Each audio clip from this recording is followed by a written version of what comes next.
नमस्कार दोस्तों, आप देख रहे हैं खबर एचपी और आइए वक्त हो गया हिमाचल प्रदेश के ताज़ा और बड़ी खबरों को जानने का। बताएंगे सभी खबरें एक एक करके एवं विस्तार से। उससे पहले आप हिमाचल प्रदेश के किस जिले से न्यूज को देख रहे हैं कमेंट बॉक्स में कमेंट करें। साथ ही सभी खबरों से अपडेट रहने के लिए चैनल को अभी सब्सक्राइब करें और बेल आइकन को जरूर दबाएं। तो दोस्तों चलिए शुरू करते हैं आज की पहली बड़ी खबरें। केंद्रीय कर्मचारियों के लिए आई अच्छी खबर। जी हां, केंद्र सरकार के कर्मचारी अगर अपने घर का सपना पूरा करना चाहते हैं तो यह खबर उनके मतलब की है। मोदी सरकार ने घर बनाने, घर या फ्लैट खरीदने या बैंकों से लिए गए होम लोन को चुकाने के लिए दिए जाने वाले एडवांस के इंटरेस्ट रेट 0.8% की कटौती कर दी है। यह कटौती 1 अप्रैल 2022 से 31 मार्च 2023 तक के लिए की गई है। रेलवे ने बदला बड़ा नियम, यात्रियों को होगा फायदा। जी हां, भारतीय रेलवे कोरोना की समाप्ति के बाद जहां ट्रेनों की बहाली कर रहा है, वहीं अपने कई नियमों में बदलाव भी कर रहा है। इनमें अधिकांश नियम वो हैं जो कोरोना काल में लागू किए गए थे। रेलवे प्रबंधन द्वारा दी गई जानकारी के अनुसार रेलवे अब रिजर्वेशन टिकट में गंतव्य स्थान की जानकारी देने की बाध्यता खत्म कर दी है। ये नियम कोरोना गाइडलाइन के रूप में लागू किया गया था। इसमें कई बार टिकट विंडो पर बैठे रेल कर्मचारी और यात्री के बीच विवाद की स्थिति भी बनती थी। कुछ दिनों में इस नियम के बदलाव की जानकारी रिजर्वेशन सॉफ्टवेयर में भी अपलोड हो जाएगी। आयकर चुकाने वाले बुजुर्गों को नहीं मिलेगी वृद्धावस्था पेंशन, संशोधित अधिसूचना जारी। जी हां, आयकर चुकाने वाले बुजुर्गों को वृद्धावस्था पेंशन नहीं मिलेगी। 60 वर्ष से अधिक आयु के बुजुर्गों को इस मासिक वृद्धावस्था पेंशन में 1000 रुपये देने का सरकार ने फैसला लिया है। बुधवार को सामाजिक न्याय एवं अधिकारिता विभाग ने मुख्यमंत्री जयराम ठाकुर की इस बजट घोषणा की संशोधित अधिसूचना जारी करते हुए इसमें सामाजिक सुरक्षा नियम 2010 के अपात्रता नियम 6 के तहत उप नियम 5 लागू कर दिया है। सरकारी सेवक की पेंशन लेने वाले दंपति भी सामाजिक सुरक्षा पेंशन लेने के हकदार नहीं होंगे। 10 से कम बच्चों की संख्या वाले स्कूलों में भर्ती नहीं होंगे मल्टीटास्क वर्कर। जो हिमाचल प्रदेश में 10 से कम बच्चों की संख्या वाले सरकारी स्कूलों में मल्टीटास्क वर्कर भर्ती नहीं होंगी। 8000 पदों की भर्ती के लिए हिमाचल प्रदेश में बुधवार से आवेदन प्रक्रिया शुरू हो गई है। आवेदन करने के लिए कम से कम 5वीं कक्षा पास होना जरूरी रहेगा। पंचायत सचिव से स्कूल से घर की दूरी का प्रमाण पत्र लाना भी अनिवार्य किया गया है। एसडीएम की अध्यक्षता वाली 3 संसदीय कमेटी मल्टीटास्क वर्करों का चयन करेगी। स्थानीय लोगों को भर्ती में प्राथमिकता मिलेगी।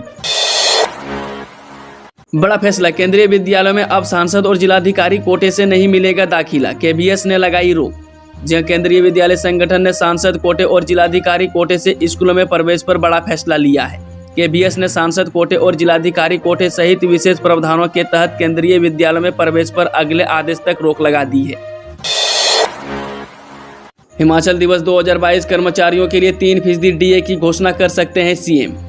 जी हां, मुख्यमंत्री जयराम ठाकुर शुक्रवार को चंबा जिले के चौगान में राज्य स्तरीय हिमाचल दिवस समारोह के उपलक्ष्य पर 3% महंगाई भत्ता देने की घोषणा कर सकते हैं। डीए 31 से बढ़ाकर 34% करने की तैयारी है। यह जानकारी 2022 से लेकर 31 अप्रैल तक दिया जा सकता है। हालांकि आउटसोर्स कर्मचारियों की नीति और एरियर देने की घोषणा पर वीरवार को संशय की ही स्थिति बनी रही। विनियामक आयोग, 3 निजी नर्सिंग संस्थानों और 1 सरकारी अस्पताल पर चलेगा केस। जी हां, बीते 3 माह से आयोग नर्सिंग संस्थानों के खिलाफ मिली शिकायतों की जांच में जुटा है। कई संस्थानों ने आयोग की ओर से मांगे गए ब्यौरे के समय से नहीं दिया है। कुछ संस्थानों की ओर से अधूरी जानकारी दी गई है।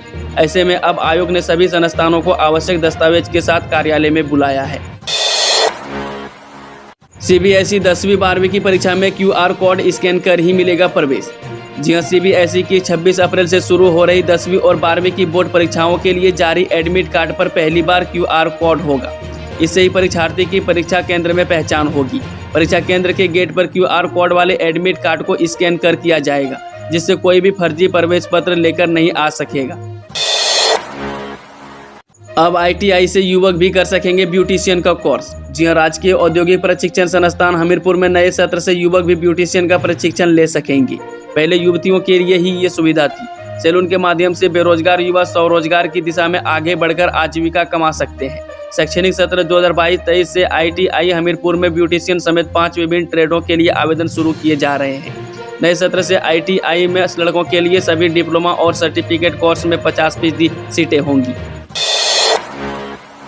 आम आदमी पार्टी जोगटा बोले 3 दिन में मुख्य सचिव को नहीं हटाया तो सचिवालय के बाहर धरना देंगे। जी हां, आम आदमी पार्टी के प्रदेश प्रवक्ता SS जोगटा ने कहा है कि भ्रष्टाचार में संलिप्त मुख्य सचिव को नहीं हटाया तो पार्टी राज्य सचिवालय के बाहर धरना देगी। उन्होंने कहा है कि सीएम जयराम ठाकुर के पास 25 लाख रुपए की गाड़ी है, जबकि मुख्य सचिव ने 45 लाख रुपए की गाड़ी खरीद ली है। ऐसे में एक सवाल यह है कि मुख्यमंत्री जयराम है या राज सुबक। पालमपुर सीएम जयराम बोले, मेरे और जेपी नड्डा के कांगड़ा दौरे की केजरीवाल से न करें तुलना। जी हां, मुख्यमंत्री जयराम ठाकुर ने 23 अप्रैल को आम आदमी पार्टी के राष्ट्रीय संयोजक अरविंद केजरीवाल के कांगड़ा दौरे से पहले उन पर निशाना साधा है। जयराम ने कहा है कि भाजपा के राष्ट्रीय अध्यक्ष जेपी नड्डा और मेरे कांगड़ा दौरे की तुलना केजरीवाल से न करें। इलाज में कोताही का आरोप, स्वास्थ्य जांच शिविर में महिला की तबीयत बिगड़ी, पीजीआई में मौत। जी हां, सिविल अस्पताल हरोली में स्वास्थ्य जांच शिविर में ऑपरेशन करवाने पहुंची एक महिला मरीज की अचानक तबीयत बिगड़ गई और वीरवार सुबह उसकी पीजीआई चंडीगढ़ में मौत हो गई। महिला के परिजनों ने इलाज के दौरान लापरवाही बरतने का आरोप लगाया है। मुख्य चिकित्सा अधिकारी ने मामले की जांच डॉक्टरों की 3 सदस्यीय कमेटी को सौंपी है। ऊना में आग के तांडव ने प्रवासी मजदूरों की दर्जनों झुग्गियां जलाई। जी हां, ऊना जिला मुख्यालय में गुरुवार दोपहर करीब 1 बजे प्रवासी कामगारों की झुग्गी झोपड़ियों में अचानक आग भड़क गई। आग ने चंद मिनट में ही दर्जनों झुग्गियों को चपेट में ले लिया। इस भीषण अग्निकांड में 59 झुग्गी झोपड़ियां जलकर राख हो गई। घटना में करीब 300 लोग प्रभावित हुए हैं। भीषण अग्निकांड पर 4 दमकल वाहनों ने काबू पाया। घटना में किसी के हताहत होने की सूचना नहीं है। आग की भेंट चढ़ी झोपड़ियां निजी भूमि पर बनी थी। बीजेपी नेताओं ने की बिलासपुर का नाम बदलने की मांग, बोले बिलासपुर रखा जाए नाम। राज्यपाल को मांग पत्र सौंपा। यह मान्यता है कि पौराणिक समय में वेद व्यास जी इसी गुफा से मार्कंडे तीर्थ से धार्मिक चर्चा के लिए जाते थे। संस्थाओं की इसी अनुरोध पर सदन ने यह प्रस्ताव पारित कर सरकार को भेजने का निर्णय लिया। भाजपा नेता कमलेंद्र कश्यप ने बताया कि राज्यपाल ने प्रतिनिधि मंडल को आश्वस्त किया है कि इस मांग को वे सरकार के समक्ष उचित तरीके से रखेंगे। हिमाचल में पीडब्ल्यूडी मल्टीटास्क वर्कर भर्ती, ताउम्र रेगुलर नहीं होंगे, 4500 रुपये ही मिलेगा वेतन। जी, हिमाचल प्रदेश में लोक निर्माण विभाग में 5000 मल्टीटास्क वर्कर भर्ती के लिए प्रक्रिया शुरू हो गई है।